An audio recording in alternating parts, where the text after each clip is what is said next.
ఇందులో నా తప్పు ఏమీ లేదు. పైవాడే నాకు ఈ ఖడ్గాన్ని ఇచ్చాడు. దీంతో ఒకవేళ ఎవరినైనా కొట్టలేదనుకో, ఏ చొట్టుని పడదోయలేదంటే నాకు అదోలా ఉంటుంది. మీరంతా మిమ్మల్ని మీరు కాపాడుకోండి. ఒకసారి ఏం జరిగిందంటే అడవి వాతావరణం చాలా బాగుంది.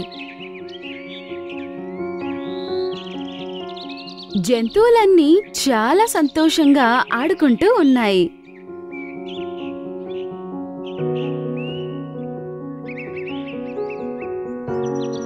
అప్పుడు భూమిలో భయంకరంగా ఢమ్ ఢమ్ అనే శబ్దం వచ్చింది. అప్పుడు వాళ్ళు చూశారు, అక్కడి నుంచి మోటు భయంకరంగా పరిగెత్తుకుంటూ వస్తుంది. అది ఏదో ఒక ఘోరమైన మృగంలాగా చాలా భయంకరంగా పరిగెత్తుకుంటూ వస్తుంది. దాన్ని చూసి వేరే జంతువులంతా అక్కడి నుంచి వెళ్ళిపోయాయి. కానీ గొర్రె భయపడి అక్కడే నించుంది. మోటు గొర్రె దగ్గరకు వచ్చిన వెంటనే గొర్రెని తన కొమ్ములతో గుద్దింది. అది దూరంగా వెళ్ళి పడిపోయింది. మళ్ళీ వెళ్ళి ఒక చెట్టుని గుద్దింది. ఆ చెట్టు కూడా కింద పడిపోయింది. దాన్ని చూసి మోటు నించుని నవ్వుతూ ఉంది. అక్కడున్న జంతువులంతా భయపడి గొర్రెను చూడడానికి వెళ్ళాయి మరియు దాన్ని చూశాయి. గొర్రె సోదరా, నీకు ఏం కాలేదు కదా? అది విని గొర్రె నించుంది మరియు వాళ్ళ దగ్గర ఇలా అంది, గాయమేం కాలేదు, కానీ బాగా నొప్పిగా ఉంది. మోటు, నువ్వు చూసుకొని పరిగెత్తలేవా ఏంటి? ఒకవేళ గొర్రెకి ఏమైనా అయ్యి ఉంటే? నువ్వు ఎప్పుడు ఇలాగ చేస్తుంటావు. ఏదో ఒక జంతువుని గాయపరుస్తూనే ఉంటావు. ఇంకా ప్రతిరోజు ఎక్కడో ఒక చోట చెట్టుని పడదోస్తావు. ఇందులో నా తప్పు ఏమీ లేదు. పైవాడే నాకు ఈ ఖడ్గాన్ని ఇచ్చాడు. దీంతో ఒకవేళ ఎవరినైనా కొట్టలేదనుకో, ఏ చొట్టుని పడదోయలేదంటే నాకు అదోలా ఉంటుంది. మీరంతా మిమ్మల్ని మీరు కాపాడుకోండి. బహుశా నువ్వు చూసినట్టు లేవు, నాకు 2 దంతాలున్నాయి. అవి నీ ఖడ్గం కంటే పెద్దవి. కానీ నాకెప్పుడు ఎవరినైనా గాయపరచాలనో చెట్లని పడదొయ్యాలనో ఎప్పుడు అనిపించదు. అది నాకు సంతోషం కాదు. కానీ నువ్వెందుకు చేస్తున్నావు? అదంతా నీ టెన్షన్ ఏనుగు. కానీ నాకు మాత్రం చాలా సంతోషం ఉంది. మరియు ఆ లావైన ఖడ్గం మృగం అక్కడి నుంచి వెళ్ళిపోయింది. మరియు అన్ని జంతువులు కోపంగా నించునున్నాయి. ఈ ఖడ్గమృగం ప్రతిరోజు మనల్ని బాధ పెడుతుంటుంది. ఇంకా అడవిలో చెట్లన్నింటినీ పడదోసి నాశనం చేస్తుంది. తెలియట్లేదు దీని నుంచి విముక్తి ఎప్పుడు. కాని జింక అక్కడున్న అన్ని జంతువుల కంటే తెలివైనది. ఖడ్గమృగం నుండి ఎలా తప్పించుకోవాలో అని అది ఆలోచిస్తూ ఉంటుంది. ఒకరోజు అది ఏనుగు మరియు గొర్రెతో పాటు అడవిలో నడుస్తూ ఉంటుంది.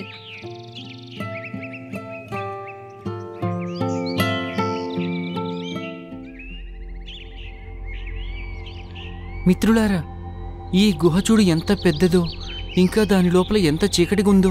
పదండి వెళ్ళి చూద్దాము. అప్పుడు వాళ్ళు ఒక గుహని చూశారు. ఆ గుహ దగ్గరికి వెళ్లి వాళ్ళు లోపల చూస్తే అది చాలా చీకటిగా ఉంది. ఇంకా దగ్గరికి వెళ్లి చూస్తుంటే చీకటి చాలా ఉంది. మరియు దాని పక్కనే ఒక పెద్ద రాయిని చూశారు. గుహ యొక్క ద్వారం కంటే అది ఇంకా చాలా పెద్దగా ఉంది. ఏనుగు, ఈ దగ్గరలో పెద్ద రాయి పడి ఉంది. ఏంటి మరి నువ్వు దీన్ని జరపగలవా? ఇది చాలా పెద్దది, అయినా నేను ప్రయత్నించి జరుపుతాను. అలా అని ఏనుగు రాయి దగ్గరికి వెళ్లి మెల్లగా రాయిని తోస్తూ ఉంది. ఆ రాయి గుహ యొక్క ద్వారం దగ్గరికి వస్తున్నప్పుడు జింక ఇలానింది, చాలు చాలు, ఇప్పుడిక ఆగిపోయి ఏనుగు. అది వినగానే ఏనుగు ఆపేసింది. చూడండి, ఇప్పుడిక ఈ ఖడ్గమృగం నుంచి మనకి విముక్తి లభిస్తుంది. నీ మాటలు మాకు అర్థం కావడం లేదు మిత్రమా.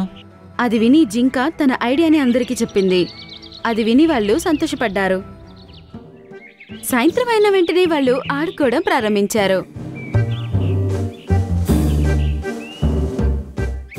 మళ్ళీ భూమిలో శబ్దం రావడం ప్రారంభించింది. అప్పుడు వాళ్ళకి బాగా అర్థమైంది, మోటు మళ్ళీ పరిగెత్తుకుంటూ వస్తుందని. అందరూ ఒకవైపు నించున్నారు.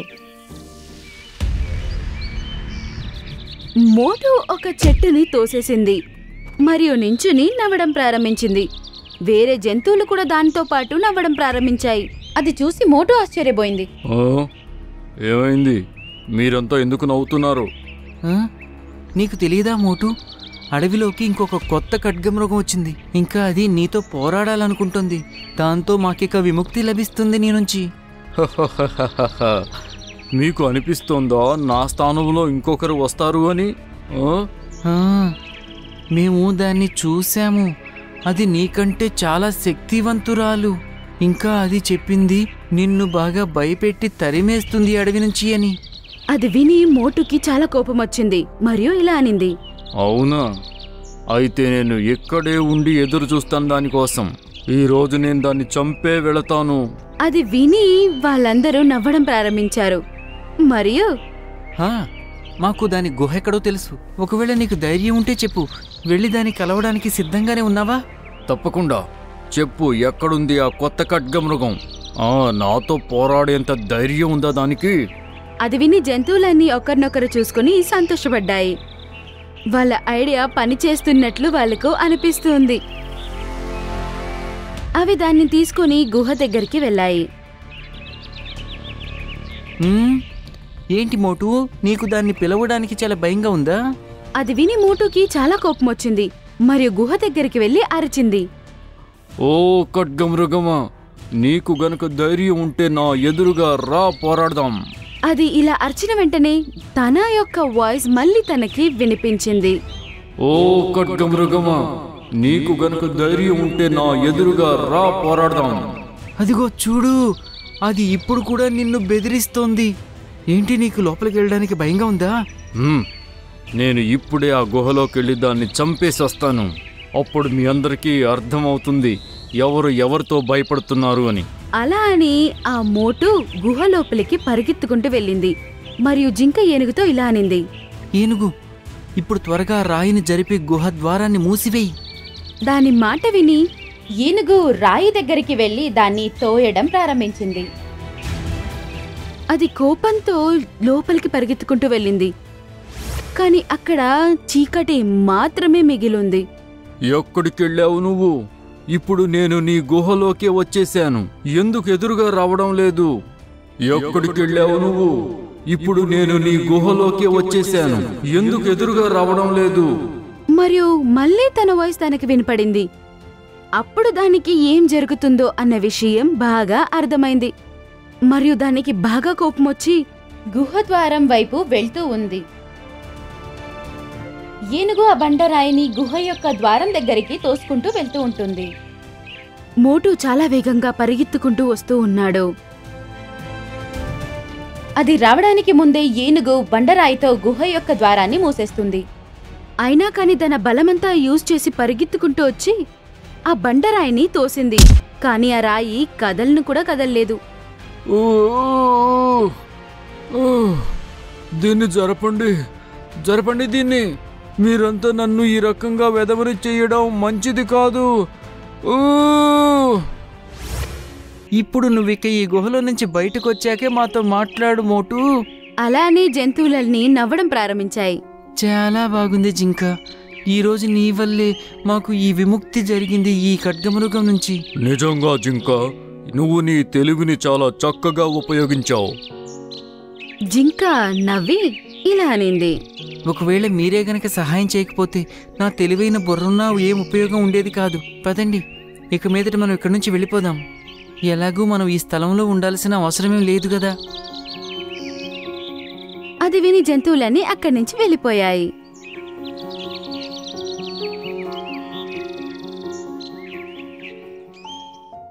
పాపం లోపల చిక్కుకున్న మోటుకి చీకటి వల్ల ఏమీ కనిపించడం లేదు.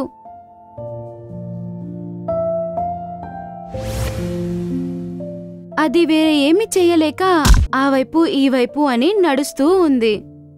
ఆ రోజు తర్వాత ఆ గుహ నుంచి బయటికి అది రాలేకపోయింది మరియు జంతువులన్నీ అప్పటి నుంచి చాలా సంతోషంగా ఉన్నాయి. బొప్పాయి తాత, నువ్వు అందరికంటే చాలా మంచి స్నేహితుడవి. నువ్వు చేసిన ఈ సహాయం ఎప్పటికీ మర్చిపోను. మీ వల్లనే ఈరోజు నేను మాట్లాడగలుగుతున్నా. బాబు మిట్టు, ఇదంతా కేవలం నీ మనోధైర్యం వల్ల కలిగింది. నీ మనోధైర్యం లేకపోతే ఇది నువ్వు చెయ్యలేవు. శబాష్ బాబు, నువ్వు నిరూపించావు. పక్షిపూర్ అనే అడవిలో జరిగిన ఒక కథ. అక్కడ మిట్టు అనే ఒక చిలుక ఉండేది. మిట్టు కూడా కొద్ది రోజులకు ముందే పుట్టింది. తన అమ్మ చాలా అనారోగ్యంతో ఉంది. అది మిట్టుకి జన్మనిచ్చి చనిపోయింది. మిట్టు చాలా చిన్నది. తనకు ఎలా ఎగరాలో ఎలా మాట్లాడాలో అన్నది ఏమీ తెలీదు. మెల్లగా కాలం గడిచిపోయింది. మిట్టు వేరే వాళ్ళని చూసి ఎగరడం నేర్చుకుంది. కాని మిట్టుకి మాట్లాడడం రానేలేదు. మాట్లాడకపోవడంతో చాలా బాధపడేది. మిట్టు కూడా వేరే వాళ్ళలాగా ఆలోచించేది. నేను అందరిలా మాట్లాడితే బాగుండు. నేను ఇలాగే ఉండిపోతానా? ఒకరోజు మున్మున్ పక్షి మరియు తన స్నేహితురాలు లావు బొప్పాయి మావయ్య ఇంటి దగ్గర కూర్చున్నాయి. అవి మిట్టు గురించి మాట్లాడుతున్నాయి. నీకు తెలుసా, మిట్టు మూగవాడు. నాక్కూడా కొంచెంసేపటికి ముందే తెలిసింది. అరే ఏంటి, నువ్వు నిజం చెప్తున్నావా మున్మున్? నాక్కూడా ఇప్పుడే తెలిసింది. నేనేమనుకున్నానంటే అది మాట్లాడడం నేర్చుకోలేదు, అందుకే అది మాట్లాడట్లేదు అని. అది మూగది అని విని నాకు చాలా బాధ వేసింది. హా సహోదరి, నాక్కూడా అది మూగది అని ఇప్పుడే తెలిసింది. తన అమ్మ కూడా జన్మనిచ్చేటప్పుడే చనిపోయింది. పాప మంచి శిక్షణ ఇచ్చేవాళ్ళు ఎవరూ లేరు. మీరు తనకి ఎందుకు సహాయం చేయట్లేదు? తన తల్లి చనిపోయిందా అని మీకు తెలియదా ఏంటి? బొప్పాయి మావయ్య, ఎవరి దగ్గర అంత టైం ఉంది? ఎవరు తనకదంతా నేర్పిస్తారు? మాకు ఇంట్లో పనులు కూడా ఉంటాయి. ఆ మాటలు విని బపిత మావయ్యకి చాలా బాధ కలిగింది. కాసేపయ్యాక మిట్టు చిలక ఎగిరి తన దగ్గరికి వచ్చింది. అప్పుడు తను ఇలా అన్నాడు. మీటు, నాకు తెలుసు మీకు నేను తెలీదని, కానీ మీరు నాకు బాగా తెలుసు. నా పేరు బొప్పాయి తాత. మీరు నా మాటలు పూర్తిగా విన్నట్లయితే మీ రెక్కలు ఎగరవేయండి, నాకు అర్థమవుతుంది. మిట్టు తన రెక్కలను ఆడిచ్చింది. శాబాష్! నాకు తెలిసి మీ అమ్మ చాలా బాధపడుతూ నీకు జన్మనిచ్చింది. మీకు ఈ అడవిలో ఎవరూ స్నేహితులు లేరు, ఎందుకంటే మీరు మాట్లాడలేరు. కానీ బాధపడకండి, నేను మీకు స్నేహితుడినవుతాను. మీ రెక్కలతో కూడా ఎగురుతూ ఉంటారు. మిట్టు తన రెక్కలు ఆడిచ్చింది మరియు కళ్ళల్లో నుంచి నీళ్ళొస్తున్నాయి. నాకు తెలుసు, నువ్వు చాలా చెప్పాలనుకుంటున్నావు, కానీ చెప్పలేకపోతున్నావు. నేను మీ కళ్ళను చూసి అంతా అర్థం చేసుకోగలను. నువ్వు బాధపడకు మీటు, నేను ఎల్లప్పుడూ నీతోనే ఉంటాను. నువ్వు ఎప్పుడూ ఒంటరిదానివనే భావన కలగనివ్వను. మిట్టు బొప్పాయి మావయ్య దగ్గరికి ఎగురుకుంటూ వెళ్లి తనని హత్తుకోవడానికి ట్రై చేసింది. నాతో పాటు ఇంట్లో నువ్వు కూడా ఉండొచ్చు. నేను మిగిలిన పక్షులు కూడా నా ఇంట్లో స్థానం ఇస్తాను. నువ్వు ఇంకెప్పుడు ఎల్లప్పుడూ నా ఇంట్లోనే ఉండొచ్చు.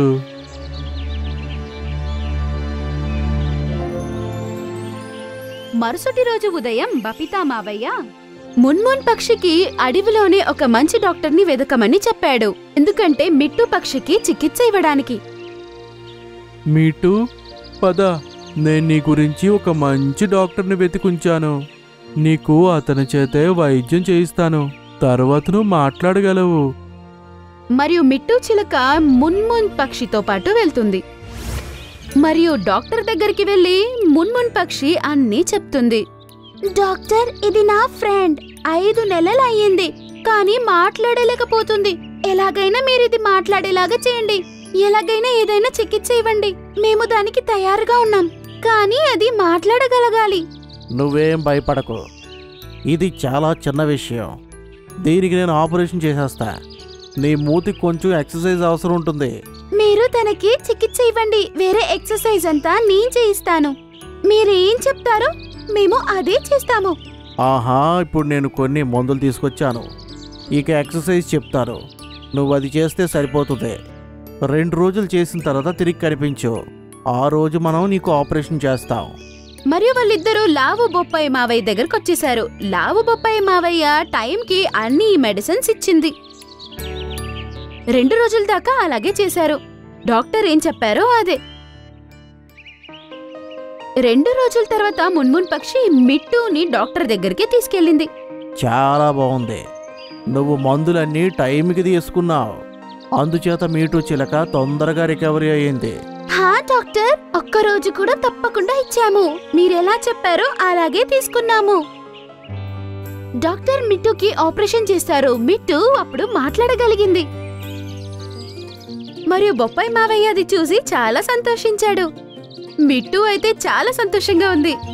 మిట్టు అన్నిటికంటే ముందు ఏం మాట్లాడిందంటే, బొప్పాయి తాత, నువ్వు అందరికంటే చాలా మంచి స్నేహితుడవి. నువ్వు చేసిన ఈ సహాయం ఎప్పటికీ మర్చిపోను. మీ వల్లనే ఈరోజు నేను మాట్లాడగలుగుతున్నా. బాబు మిట్టు, ఇదంతా కేవలం నీ మనోధైర్యం వల్ల కలిగింది. నీ మనోధైర్యం లేకపోతే ఇది నువ్వు చెయ్యలేవు. శబాష్ బాబు, నువ్వు నిరూపించావు. కానీ బొప్పాయి తాత, ఇందులో నాది ఎంత కృషి ఉందో నీది కూడా అంతే కృషి ఉంది. ఈ రోజుల్లో ఇతరులకి ఎవరు సహాయం చేస్తున్నారు? ఎలా అయితే మీరు చేశారో, మీరు నిజంగా ఈ అడవికి రాజు. లావు బొప్పాయి మావయ్య కళ్ళల్లో నీళ్ళొచ్చాయి. వాళ్ళిద్దరూ ఒకరినొకరు హత్తుకున్నారు మరియు ఇద్దరూ కలిసి ఉన్నారు. ఈ కథల నుంచి మనమేం నేర్చుకున్నామంటే, స్నేహం రూపం, రంగు, డబ్బులతో రాదు. స్నేహం మనసు నుండి వస్తుంది.